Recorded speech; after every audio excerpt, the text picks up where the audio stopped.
6 months ago, I made my first Minecraft IRL video and all everyone talked about was my butt. But one man finally took it seriously and gave me a challenge to play real-life Minecraft internationally. I swear to I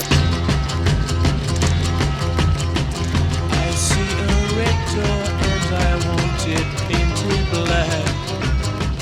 No colors anymore, I want them to turn black. I see the girls go by dressed in their summer clothes. I have to turn my head until my darkness goes.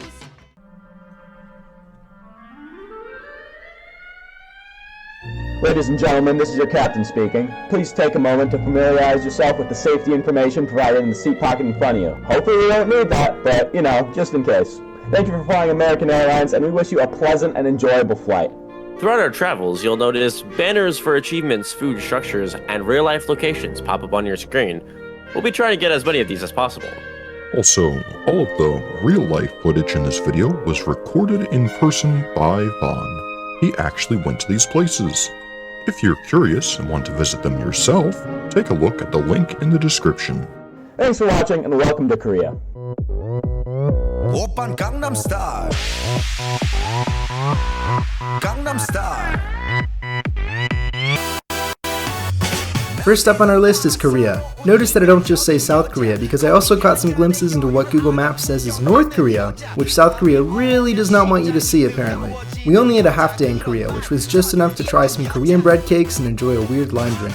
I also caught some cool glimpses of Taiwan and the Philippines flying out, but where things really get exciting is Vietnam. Good morning, Vietnam! And Vietnam was amazing. I tried some suspicious stew, I'm just kidding, it was really good, and spent some time exploring old tunnels and mine shafts from the Vietnam War. There were also communist flags and posters everywhere in Vietnam, which was a bit unsettling for a soda-guzzling, AK-47 wielding red-blooded American like me. Oh yeah, and speaking of AKs, that was fun. I basically lived off street food while I was there, so I got to walk around and see some cool places, including some more koi ponds. That's about it for Vietnam.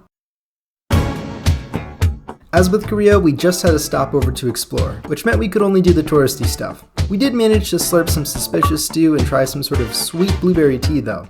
Oh, now is probably a good time to introduce my travel buddy, Steve. Steve wants to remain anonymous, but whenever I say we, that means Steve and I. Next up is Cambodia, where we flew to see Angkor Wat.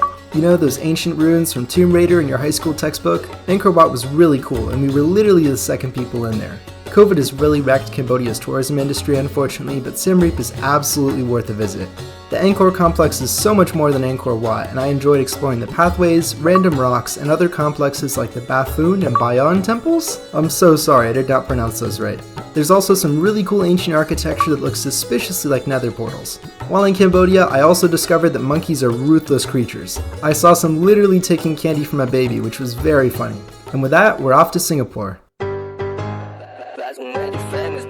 Singapore is New York's cooler cousin. They have one of the best metro systems in the world, beautiful greenery all across the country, and even an F1 circuit. I also got to try the world's stinkiest fruit, durian, which is definitely an acquired taste. I'm glad it's not in Minecraft. But Singapore is good food, too. I got to eat at Hill Street Tai Hwa pork noodle, rated the best street food in the world by the Michelin Guide. It's so good, it literally has a Michelin star. And, like Minecraft, you have to haggle a bit to get the best deals. Of course, Singapore is super touristy, so you're still gonna have to pay high prices, but I negotiated some magnets down to a very reasonable price. And that's Singapore. Alright, one sec, let me cut myself off there. Oh, hello viewers, this is your captain speaking. That's the stuff. Just want to let you know we'll be landing in Malaysia, right? Yeah, Malaysia in just a few seconds, and if you want to subscribe, you may do so at this time. Thank you. Welcome to Malaysia. Whatever you're looking for, whether that's tall towers or monoliths, Malaysia has it all.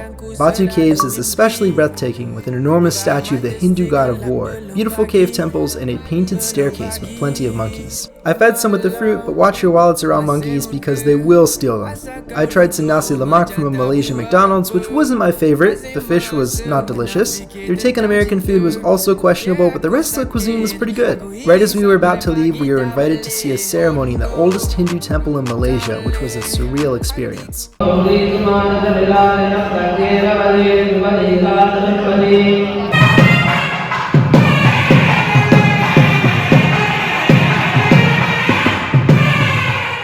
But after Malaysia, things started to get a little more out there. I'd never really felt unsafe at any point in the trip, but that changes here. If you've been to Indonesia, chances are you went to Java or Bali, the two most touristy islands. But I'm not flying halfway across the world just to sit on a beach. I want to see the real Indonesia, not just some resort. And so I flew to Medan, a town in North Sumatra that gets almost no American visitors. It was a bit risky.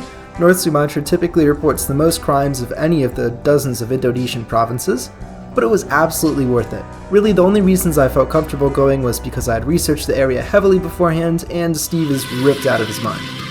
So without further ado, here's Indonesia.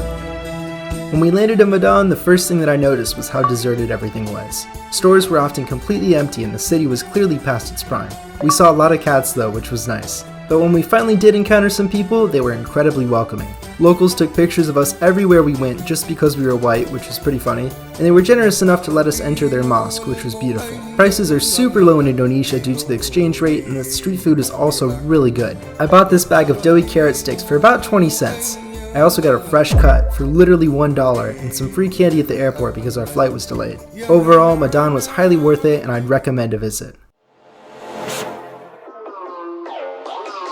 But up next is Brunei, one of two countries in the world that's ruled by a literal sultan with absolute power.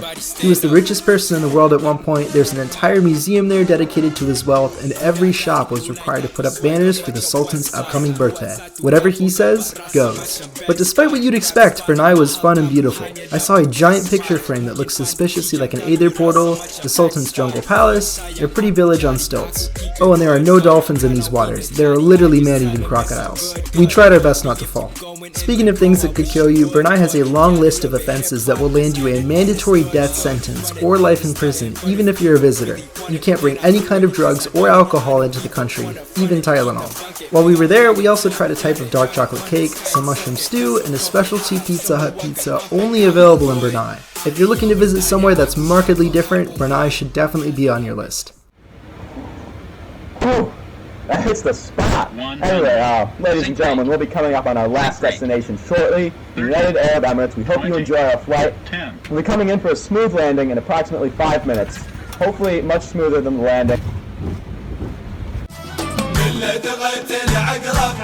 Last up is Dubai, the crown jewel of the Middle East and arguably the flashiest city in the world. Dubai is home to the world's largest mall, futuristic museums, crazy fountain displays, and even the world's largest nether portal. Just kidding, that's the Dubai frame. But let's be real, the main attraction in Dubai is the Burj Khalifa, the tallest structure ever built. And of course, we're going to the top. A fitting end for the video of a lifetime.